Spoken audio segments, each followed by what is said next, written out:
It's late at night in a laboratory and janitor Ron is cleaning the corridors while listening to music. However, he pauses when he notices scientist Peter is still around working late. Ron tries to pull a prank by putting his body against the glass, but Peter is too concentrated on his job and doesn't notice.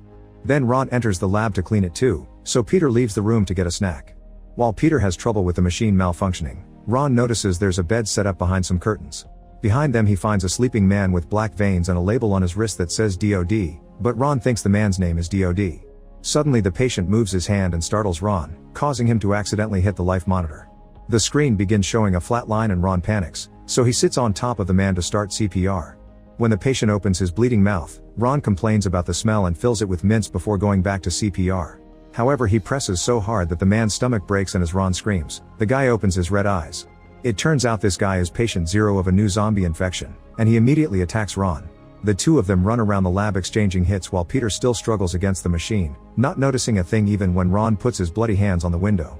When Peter is ready to give up on the snacks, he turns around and finds a zombified Ron, who quickly jumps on him and kills him. The next day, Scout leader Rogers together with his 3 group members Ben, Carter, and Augie are at a school trying to find new recruits using a very cringy Scout video. Unfortunately, everyone thinks they're losers for still being Scouts at this age and nobody wants to join. Before leaving, Rogers announces Augie will get the highest badge in Scouting, so they'll be holding the ceremony at night at a campsite.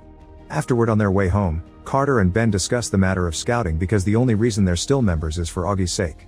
Augie has felt lonely since he lost his dad and the Scouts are all he has. But they're graduating next year and they haven't gotten any girls or gone to any parties, which Carter blames on the Scout uniform because it makes them look like children. Since they're so busy arguing, they don't see a deer standing in the middle of the road and accidentally run over it, which punctures a car tire. After checking on the dead deer, Carter takes a selfie with it while Ben begins working on changing the tire. At that moment, a car stops by with Kendall, Jeff, and Chloe. Kendall is Carter's older sister and Ben has always had a crush on her, but she's dating Jeff and thinks of Ben like a little brother. The situation is rather awkward, especially when Carter begins to flirt with Chloe terribly and Jeff makes fun of Ben for the uniform.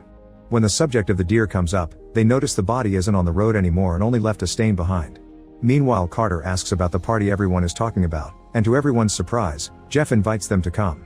When they return home, Carter insists on a very stupid plan. They'll show up at Augie's ceremony, and once he falls asleep, they'll sneak out to go to the party and return before dawn.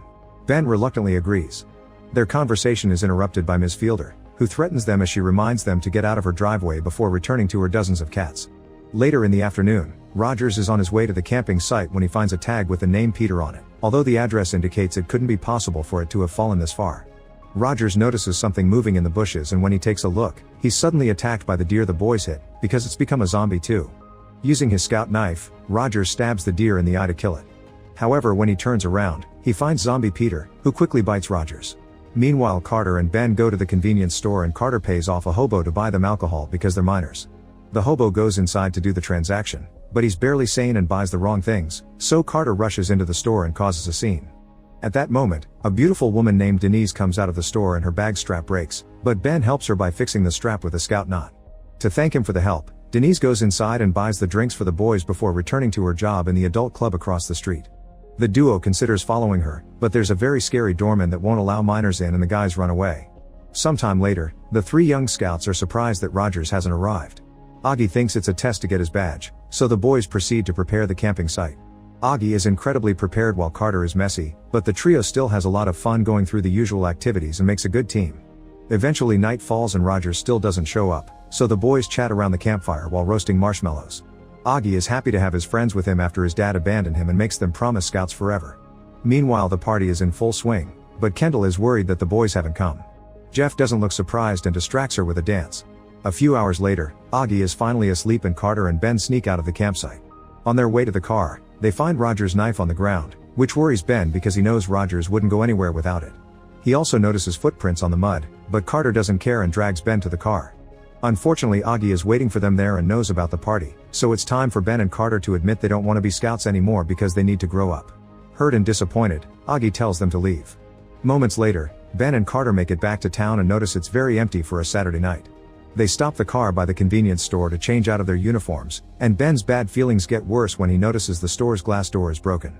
His thoughts are interrupted by Carter, who points out that the doorman isn't at the club's entrance anymore, so this is their chance. The duo enters the club and Ben discovers it's empty as well, but he still sits in front of the stage, where a dancer starts her show. Because of the dark lights, her black veins aren't clear. Soon Carter joins them and begins throwing money at the dancer, who pulls a special trick on the pole and ends up upside down. Suddenly the woman's neck breaks and splashes blood all over the boys. To make matters worse, the doorman also shows up as a zombie and attacks them.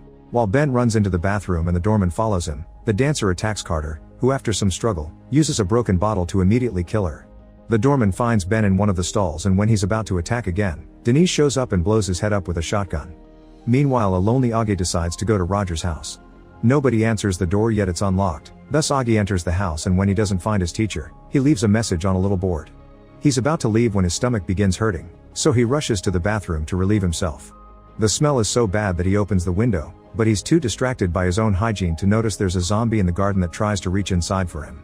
Augie moves out of the way just in time and returns to the living room, where he's shocked to find a zombified Rogers. The teacher begins chasing his student around the house, and Augie tries to defend himself with whatever he can find, including Rogers' Dolly Parton merchandise collection. Nothing seems to work, so Augie tries to escape into the basement, only to be pushed down the stairs by Rogers. Another chase begins, but this time, Augie grabs a spray and a lighter to set Rogers on fire before beating him with an oar. Then Augie ties Rogers to a chair using all the Scout Nazi knows, making sure to put his toupee back in place before leaving. Back at the club, Denise confirms the zombie apocalypse is happening and that they need to escape. A zombie tries to stop them, and Denise quickly shoots him before they get in the car, driving away as a whole horde appears. Unfortunately, the boys were very bad at changing tires, and the tire from earlier comes off, forcing the car to stop. Ben and Carter rush to fix it while Denise continues to shoot zombies, but soon she runs out of bullets and has to hit them with the shotgun itself. After lots of struggling, the boys finish fixing the tire and they get in the car right before a faster zombie reaches them and breaks a window. The trio drives away to the sheriff's office, but they're too late. There's a sign saying all survivors had been evacuated to the security checkpoint at mile 17. The boys begin to argue over what to do, but at that moment the zombie horde arrives, so the trio runs inside and locks the door with a flagpole. Unfortunately, the sheriff is there and has become a zombie too, so he begins shooting his gun without control. Cater grabs the emergency axe and Ben grabs a fire extinguisher, and together they bring down the sheriff quickly. Unfortunately, the horde breaks the glass door and starts making its way inside. The trio immediately runs, and the only safe spot they can find is inside a cell, where the zombies can't reach them. While waiting, Ben and Carter discuss the subject of Augie, and Denise judges them for their actions. Carter tries to take a nap while Ben carves a mop into a steak and chats with Denise, allowing them to bond over their loser lives. Suddenly music can be heard outside coming from an empty car. The zombies rush out of the station to look for a fresh victim, so the trio needs to find a way to escape. Ben takes Carter's rubbers and they begin tying them to the end of the mop to try to reach the cell key. Meanwhile outside, it's revealed that Augie turned on the music to distract the zombies, and now he's sneaking around to reach the station, only to accidentally bump against a car and activate its alarm. The zombies hear this and begin to chase him, so Augie makes his way inside just in time to find the trio pushing the key down. Augie accidentally kicks the key into a hole, but he uses his scout skills to pick the lock. While he works, a zombie shows up, but Ben quickly stabs him with the mop right before Augie opens the door. Then the group runs out of the building and locks a gate behind them to keep the zombies on the other side. This causes the shirt of a female zombie to accidentally open, and Carter stops to cop a feel before leaving. Moments later, the group is making their way down the road when they discover an abandoned truck. As they get closer, they find the driver is also a zombie, but Augie thinks he can communicate with him as if it was a wild animal. Using his scout knowledge, Augie manages to make a connection with the zombie through weird animal sounds, and when he notices the zombie is wearing a Britney Spears shirt, he starts singing "Hit Me Baby One More Time." Carter soon joins him and they actually manage to make the zombies sing along, but their little cute moment is interrupted when the zombie is suddenly shot by Corporal Reeves. Moments later, Reeves takes away the group in his military vehicle, explaining there has been a virus outbreak and the perimeter has been contained. Everyone in town has been evacuated, and Ben wonders if that includes the people at the party, but Reeves doesn't know anything about a party. They turn the car around and rush to the place of the party, only to find it empty. It turns out Jeff had given them a fake address because they're losers. Augie says this is karma, triggering another argument during which they physically fight like little kids. Meanwhile, Denise turns around and discovers Reeves had been bitten all along and just now he's turning into a zombie. Reeves tries to attack her, but the boys quickly come to pull him back and a furious Denise kills Reeves by hitting him repeatedly with the car door. At that moment, a message comes through the car radio announcing they'll bomb the area in 2 hours. Carter remembers that his sister writes everything down in her diary, so they decide to go to his house to get the address of the party. Moments later, they sneak into the house through the backyard to avoid the horde, unaware that Ms. Fielder is spying on them through her window. They begin looking for Kendall's diary in her room, but suddenly they hear a noise downstairs, so Augie and Carter go to check. Denise wonders why Ben never told Kendall about his feelings, and Ben explains he's a loser with no experience. To give him a boost of confidence, Dennis teaches him how to kiss, not noticing there are zombies outside the window trying to look inside by jumping on the trampoline. Downstairs, Carter is suddenly attacked by a zombified Ms. Fielder, and all the screaming gets the attention of the horde.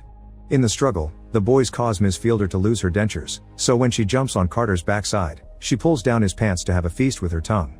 Augie has to fight another zombie off before he pushes Ms. Fielder off Carter, and together they lay her down on the window, where they cut her head off. Ben and Denise come to join them, but more zombies are coming, so they run to hide in Kendall's room, blocking the door with furniture. They try to escape through the window, but there are zombies there too and they have to pull Ben back before he gets grabbed by them. The horde starts beating down the door, so the group decides to escape by jumping on the trampoline and then into the neighbor's yard. Everyone crosses safely, but when it's Ben's turn, he sees Kendall's diary falling from the drawers, so he comes back to grab it. At that moment the zombies break in, so when Ben is about to jump, he slips and almost falls, only managing to save himself by grabbing a zombie's sausage. The piece of meat begins stretching and breaking, so Denise distracts the zombies in order for Ben to fall safely on the trampoline and join his friends. Afterward, the group hides in Ms. Fielder's house and makes it to the kitchen when they start hearing some noises. Suddenly a zombie cat appears on Augie's shoulder and they quickly beat it down with a pan, but the rest of the cats show up too and they've also become zombies. Terrified, the group runs to the garage and steals Ms. Fielder's car to escape. Outside they find the road blocked by Rogers, who somehow escaped, but they simply run over him and drive away. Moments later, Ben says goodbye to Denise, who leaves town on a bike to get in contact with the military while the boys save the partygoers. Carter and Augie are skeptical of this plan because the bomb is coming, but Ben convinces them with a heartfelt speech about the scouts being the last line of defense. First though, they stop at a hardware store and they use all their scout knowledge to make weapons and arm themselves to the teeth. Outside the party building, a zombie hears the music and sneaks inside. Meanwhile, Chloe has met a new guy, who brings her to a dark place to get frisky. Since they just met though, she only allows him to use his mouth while she watches a video on her phone. At that moment the zombie finds them and kills the guy before taking his place, but when she looks down, she screams. On the dance floor, Kendall is worried about her brother and his friends, so Jeff finally confesses he gave them a fake address, which makes Kendall furious. They're suddenly interrupted by Chloe, who has become a zombie too and jumps on Jeff to bite him. Kendall screams and tries to run away, but by opening the doors, she lets the horde enter the building and attack all the teens.